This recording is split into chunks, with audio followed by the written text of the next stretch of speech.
Welcome to Bright by Your Side with Jen, upleveling in the age of anxiety with groundbreaking science. My name is Jen Dyer. I am your host here on Transformation Talk Radio. Today, we are talking about parenting and AI, 8 essential skills your child needs to succeed in the AI era. Because, guys, the world is changing right now. It's amazing, and you need to learn about this. So, we're going to go over what is AI exactly? Why should you care? How are people using it today? How it can benefit you, because it is really remarkable.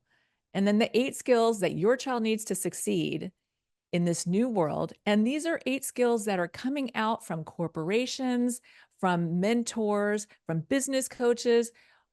What exactly is the perfect employee? And it has nothing to do with computers. So you need to pay attention.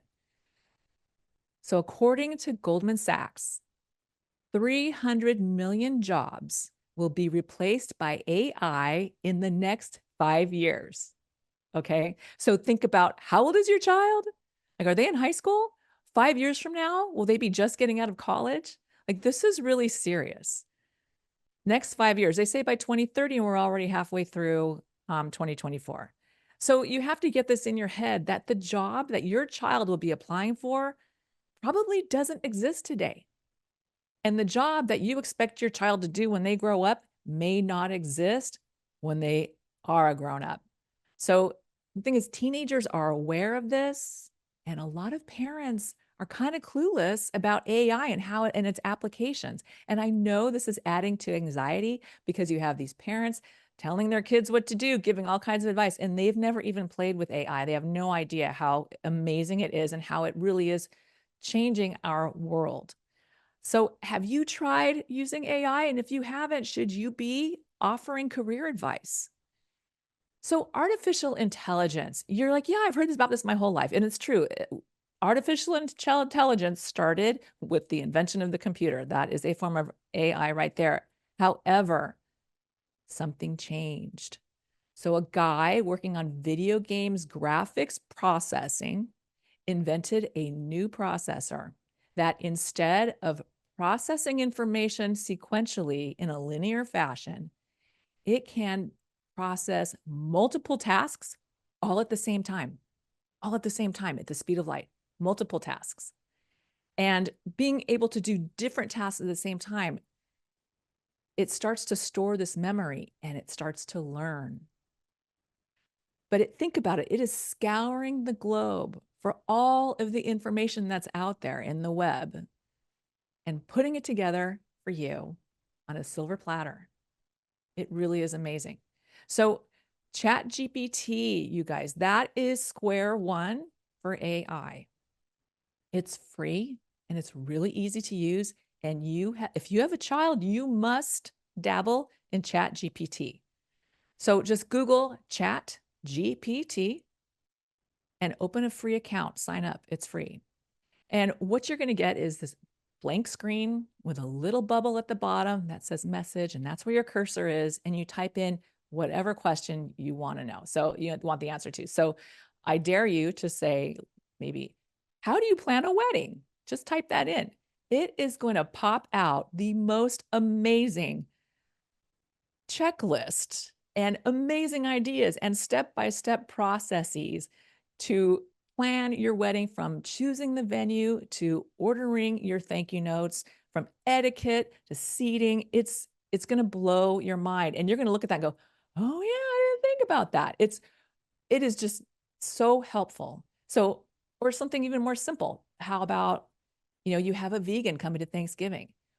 Give me 10 recipes to serve at Thanksgiving to a vegan, and it's going to pop out the most amazing Sunset Magazine article on what to serve vegans at Thanksgiving, with recipes and everything you need. And it's basically, you're generating the article that you needed right now. Any article that you need right now, you can generate. But think about that. You're looking at that list of wedding things and you're like, wow, I don't need to hire a wedding planner. Or you're looking at that Sunset Magazine version article for Thanksgiving and you're thinking, wow, I could write for Sunset Magazine. But think about that. It is affecting editors, copywriting. It's affecting these industries right now. Wedding planners? I don't know. Do you want to be a wedding planner? You can do it. Are you worried that their job's going away? Maybe so. The world is changing. We don't know what's going to happen. So one of the things I wanted to test, I heard it can write code, because that's the job I told everybody. You should be a coder. Every company needs coders. They have an army of IT guys that sit there with their headphones on and type in if this, then that all day long. Guaranteed job. Well, I heard ChatGPT could write code. So I took one class once, a Python class, and I just said to ChatGPT, please write a Python code to calculate tax and tip on a restaurant bill. And it said, sure, here you go. Bloop. And it popped up, seriously, a black screen with the most beautiful Python coding on it. And it said, copy and paste this and build your app. And you're thinking, oh my God, I can build an app. How do you build an app that does XYZ? It is remarkable. It is opening opportunity for everybody. And it's so helpful. And remember, it remembers what you put in. So you start building a history. So, I'm thinking about all of these things going through my head, like how this is changing the world. And immediately, my daughter is an epidemiologist. And I didn't know this, but when they're doing a drug trial, she has to write the code to run all of the data from all of the patients. She writes code. So I immediately said, oh my God, Lex, ChatGPT does coding. And she's like, yeah, I know. We all use it all the time. So here I am thinking I'm super cool. And they're already way ahead of us. Like I said, the kids know this stuff. So you need to be on board. But one of the remarkable things is she works with the #1 parasite expert in the world, parasitologist. This woman, she can look at a slide of microscopic parasites and say, that one's pregnant. So she is sought out by basically every institution under the sun to look at their slides because she's the expert. So she is training her little ChatGPT bot AI guy to think like her, to analyze slides, to have all of her knowledge so that, first of all, she can't help everybody all at once and they're all trying to do amazing things and end these diseases. She can't. And her information and knowledge will die with her. But by putting it into this computer program, not only will it live on after her, but now it's accessible by little tiny clinics in the middle of Africa or Asia or wherever. It will be accessible to the world. Her knowledge will be accessible to the world. And think about how that will change things. It's really mind-blowing. So again, think of the people that are going away. You don't need as many. Once that program is built, how many parasitologists do you need? So you're going to need a few of each, but they're going to oversee the AI generation of things. So again, think about coding. A lot of coding jobs going away. They're being frozen right now. Think about editors, copywriters. Those jobs are being frozen right now. The key job right now is AI prompt engineering, to be an AI prompt engineer, because all of these companies are, how can we use AI to make our company more streamlined, to save money, to be more efficient? How can we invent the next new thing? So companies are looking for people who are flexible because it's always going to change. People who can manage change, they're called change agents. Change agents, that's a hot term. People who love to learn constantly because that's what's going to be happening. It is happening. And people who are innovative because this company, they want to be the guy that invents the new thing, not the poor companies that unexpectedly have to pivot to compete with that. So innovation is key. And these are the 8 skills that they have compiled that employees need to survive in the world of AI. So #1 is curiosity, the drive to discover and understand. Now, thank God kids are naturally curious, but guess what? We tend to stomp it out. We tend to stomp it out. When that little kid's asking, why, what's that? What's that? It's super annoying. And you start saying, why, So don't discourage them. Encourage them to keep asking questions. But maybe if you're tired or you don't have the answer, just say, well, what do you think? And then let them babble on about what they think. And that's helping them practice forming ideas and communicating them, which is really important. We'll talk about that. Let them just talk. Don't discourage them.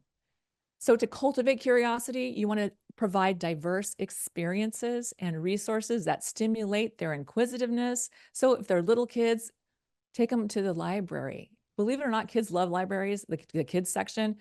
They love books. They're so busy being on screens. They want to touch things. Little kids, take them to the library or a zoo, something where you can have that dialogue and they can ask questions and you can ask them, well, what do you think? So, but curiosity is key.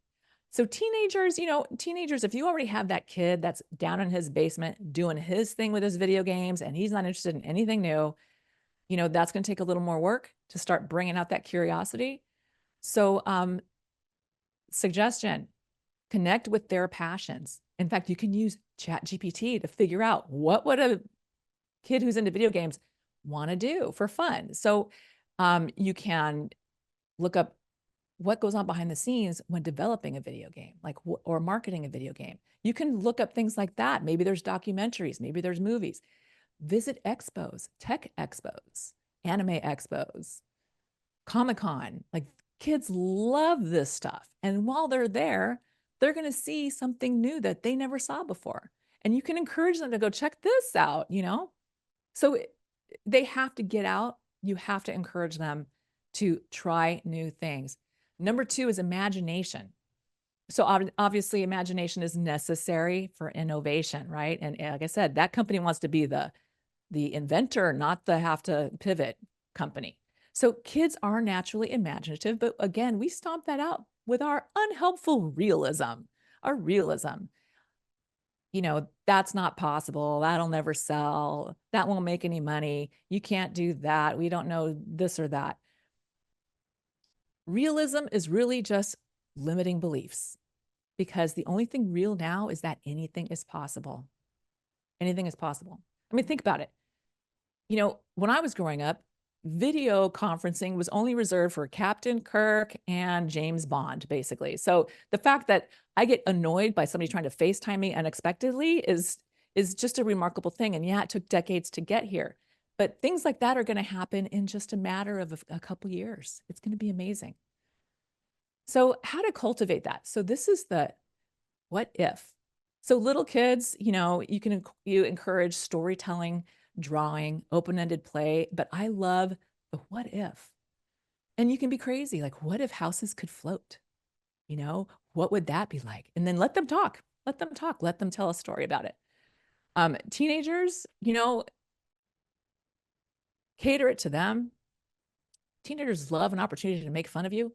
So I suggest, I used to do this, like, what if we could change our DNA? What do you think daddy would do? And then they could come up with all kinds of fabulous suggestions what daddy should do, changing his DNA. And, honestly, teenagers are funny. So we'll give them that chance. And that, again, you're building camaraderie and you're keeping those dialogues open, just having positive moments with your teenager. That alone, you need to keep having as many of those as possible. And that what if, like cultivate that. And, allow them to dream big. Allow them to think outside the box. Don't tell them they're crazy because nothing is crazy anymore. Nothing's crazy. I mean, the Amazon guy went to outer space. He built a rocket and went to outer space. The Virgin Records guy built a rocket and went to outer space. I mean, things are just, anything can happen. Number 3, communication skills.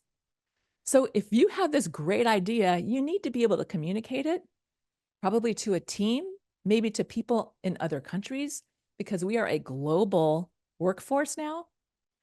So communicating obviously is the key to collaboration, and collaboration is going to be the key for innovation, especially big things that are coming out now. So, the pandemic put us behind on the communication, especially communication in person, which is a muscle. In-person communication, there is an energy that happens when you're around other people. That's a muscle.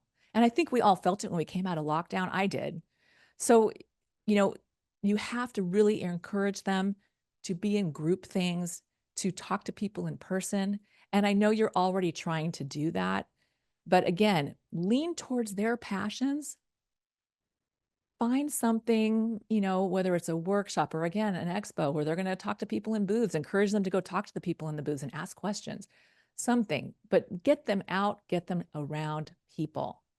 And it is the parents' responsibility to ensure that their children can effectively communicate verbally and effectively communicate in writing.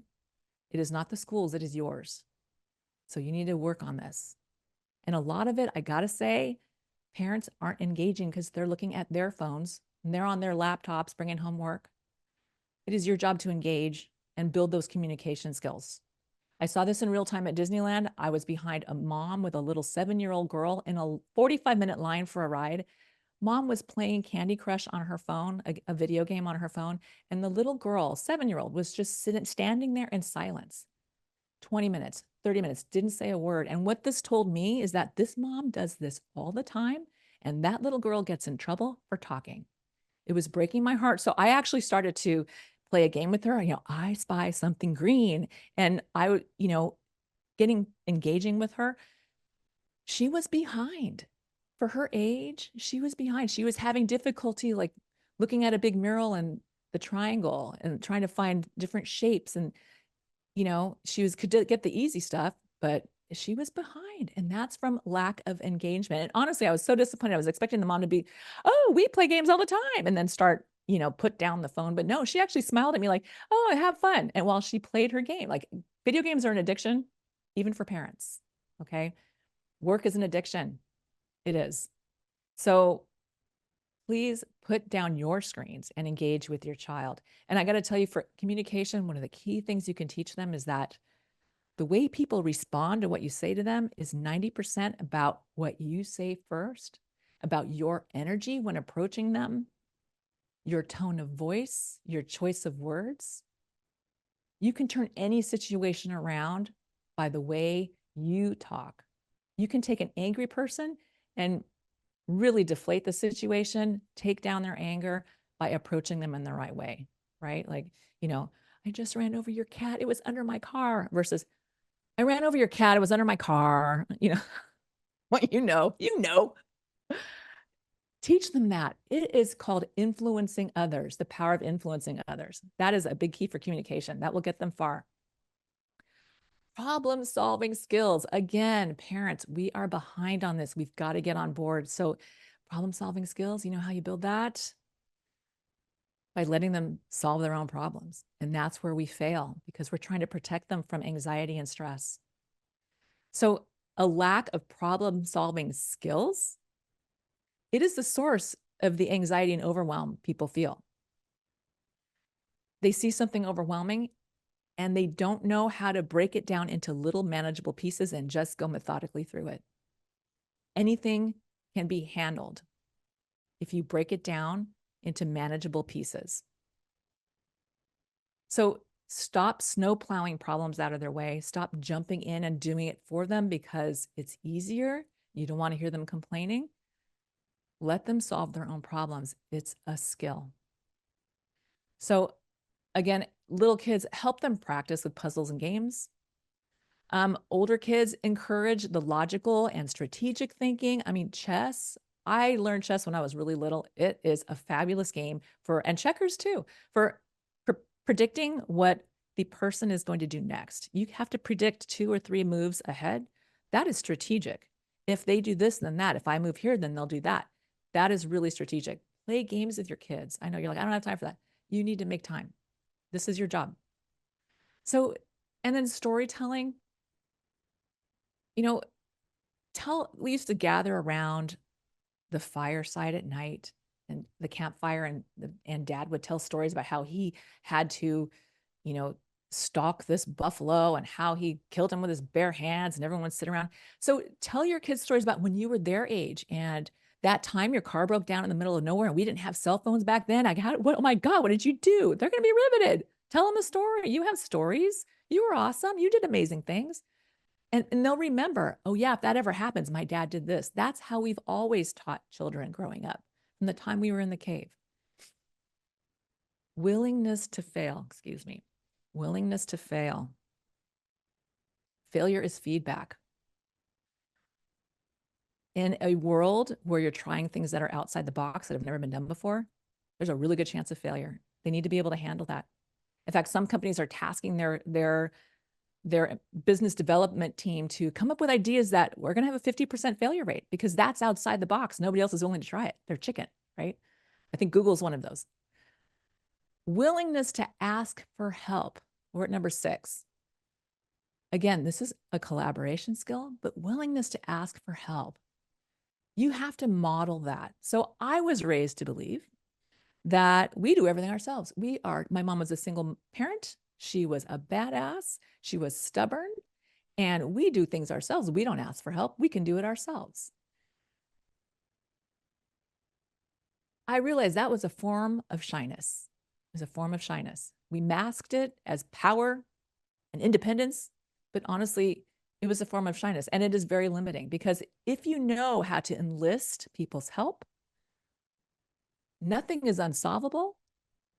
Pretty much anything is doable. You just enlist the people with the right skills. Asking for help, enlisting others is a strength, not a weakness.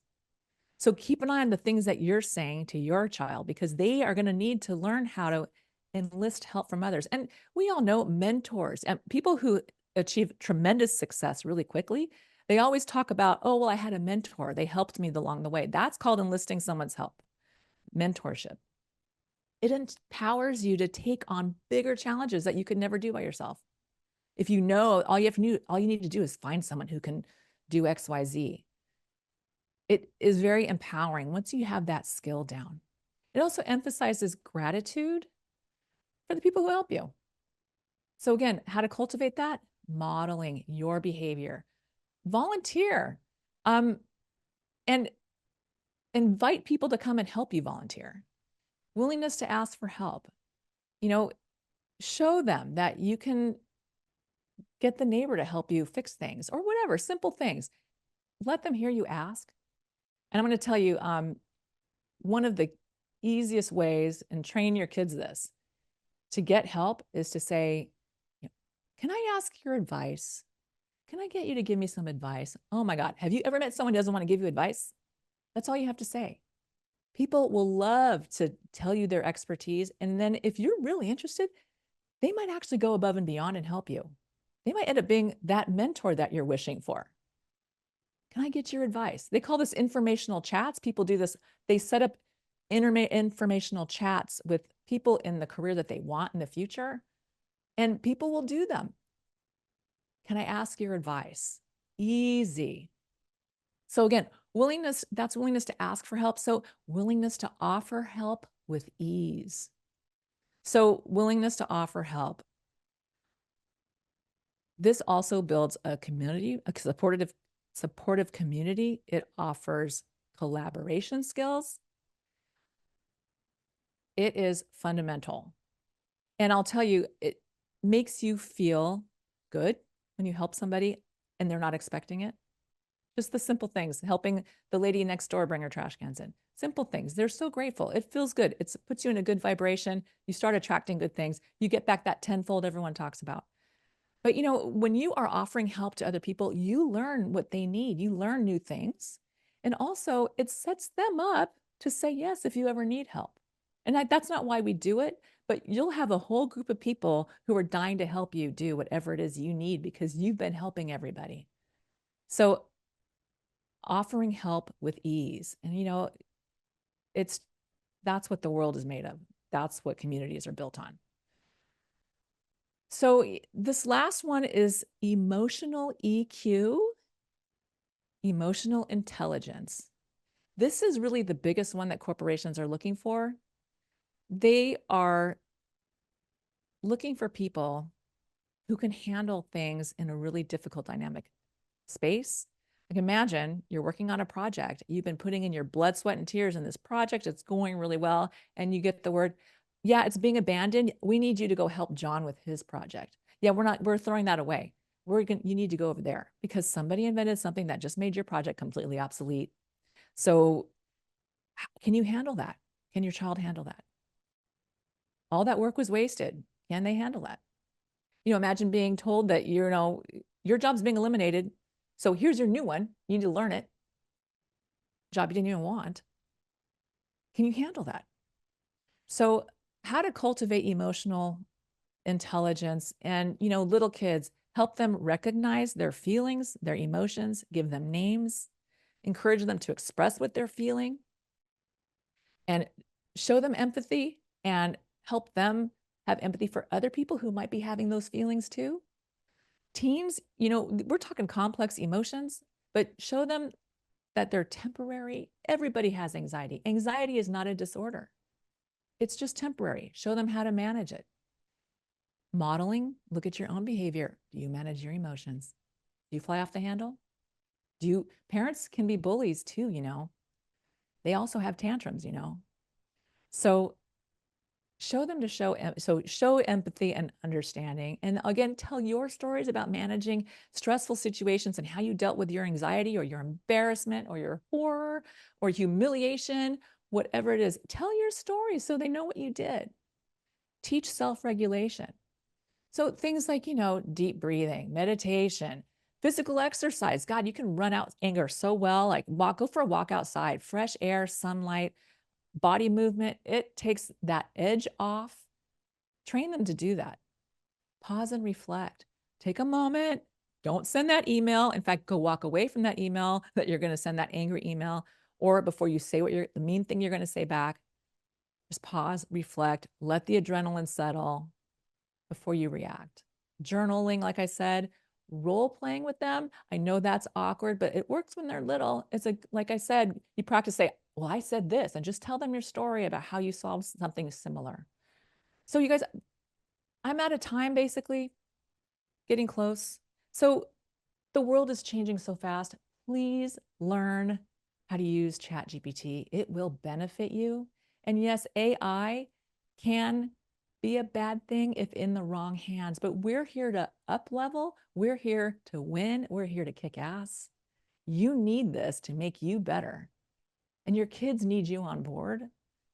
And honestly, your kids need to master this, and they need to be flexible. So we need to prepare them. You don't want anybody having tantrums at work. You don't want anybody being shy and not being able to ask for help because the world is changing.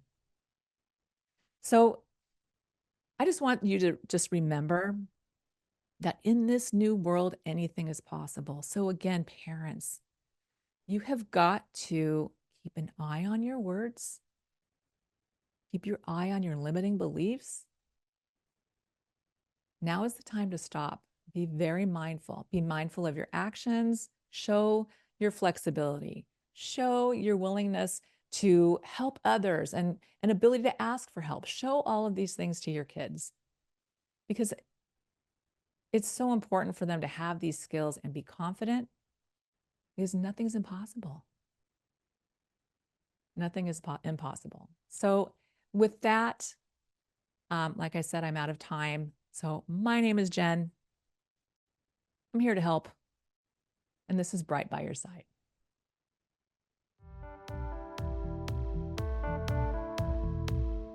You have been listening to Bright by Your Side with Jen, upleveling in the age of anxiety with groundbreaking science on Transformation Talk Radio. If you are considering mental health medication for yourself or your child, please try this first. Life skills and gut health are keys to reducing anxiety. Let us show you it's easier than you think. Tune in every Wednesday at 3 p.m. Pacific Time to feel optimistic about your own abilities and learn easy, proven ways to live life with ease. Become resilient to stress, anxiety, and overwhelm and find joy. We're bringing you solutions to the problems stressing you out. We do the research for you and present it on a silver platter with a side of fun and laughter.